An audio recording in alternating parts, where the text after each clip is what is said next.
బూందీ చెక్క చేసుకుందాం. బూందీ చెక్కకి 1 కప్పు శనగపిండి, ఒక పావు వంతు వరిపిండి వేసుకొని కొద్దిగా తిని సోడా వేసుకోవాలి. కొద్దిగా, ఎక్కువ వద్దు. దీంట్లో కొద్దిగా వాటర్ పోసి కలుపుకుందాం.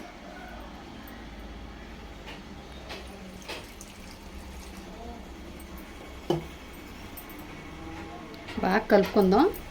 కొంచెం బజ్జీ పిండి ఎలా కలుపుకోవాలో అలా కలుపుకుందాం. ఈ లోపల పిండి కలుపుకునే లోపల పొయ్యి మీద బాండి పెట్టి ఆయిల్ వేడి చేసుకుందాం.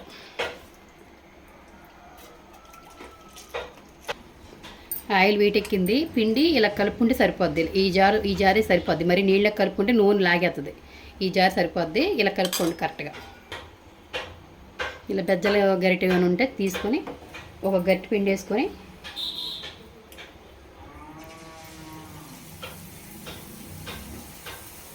ఇస్తారు. ఇలా ఎమ్మటే వచ్చేస్తున్నాయి పైకి.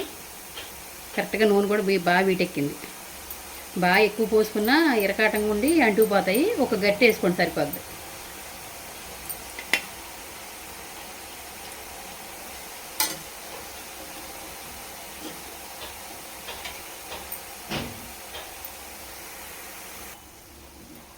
ఇలా ఎర్రగా ఎగితే చాలు. కొద్దిగా కరకరలాడాలి బూందీ. మెత్తగా అయితే మటుకు తీసుకోకండి. చెక్కకైతే కంపల్సరీ ఇలా గలగలాడాలి బూందీ. కరకరలాడితేనే బాగుంటుంది. అది లడ్డూకి అయితే కొద్దిగా మెత్తగా ఉంటే సరిపోద్ది. ఇలాగే మొత్తం బూందీ అంతా పోసేసుకుందాం. బెల్లం పాకం పెట్టుకుందాం. ఏ కప్పుతో అయితే పిండి తీసుకున్నామో అదే కప్పుతో కప్పున్నర బెల్లం వేసుకోవాలి. కప్పున్నర బెల్లం తీసేసుకొని ఒక అరకప్పు వాటర్ పోసుకోవాలి.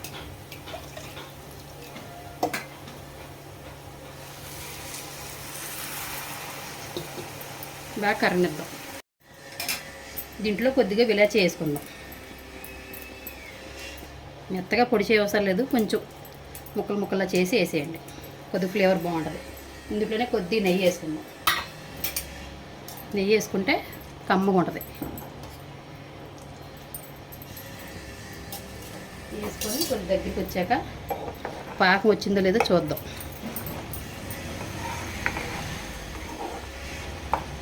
కొద్దిగా చూద్దాం. వాటర్లో పోసుకొని చూద్దాం.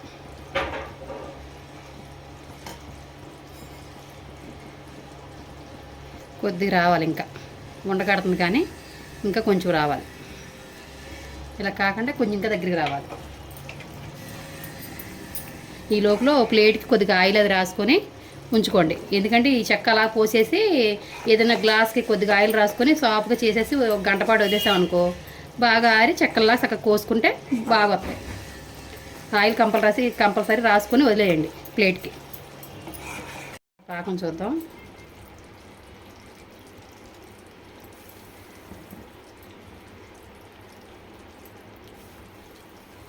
ఇలాగొత్తి సరిపోద్ది పాకం. ఇలా ఉండవచ్చి సరిపోద్ది.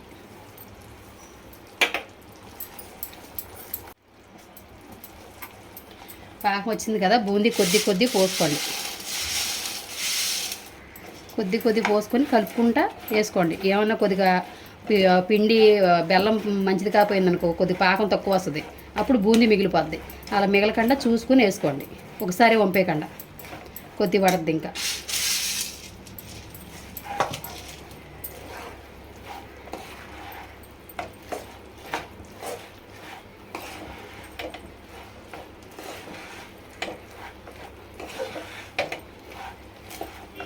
ఇలా కలుపుకోండి. ఇలా కలుపుకొని కొద్దిగా ప్లేట్లో వేసుకోండి.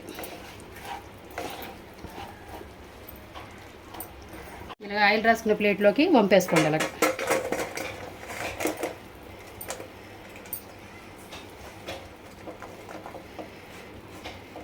ఇలా స్ప్రెడ్ చేయండి.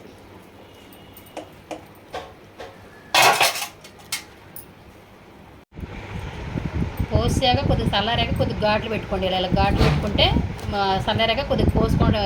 ఎరిగిపోవడానికి నాకు ఈజీగా ఉంటుంది. మనం మళ్ళీ ఎమ్మటి ఘాట్లు పెట్టుకుపోతే అవ్వదు. అలా ఘాట్లు పెట్టుకోండి. పెట్టుకున్నాక కొద్దిగా చల్లారాక పుట్ట తిప్పండి. నూనెలో పోసుకున్నాక ఒకవేళ రాకపోతే కొంచెం వేడి చేయండి. వచ్చాక ఇలా పీసులు కట్ చేసుకొని ముక్కలు చేసుకోండి. తినడానికి ఈజీగా ఉంటుంది.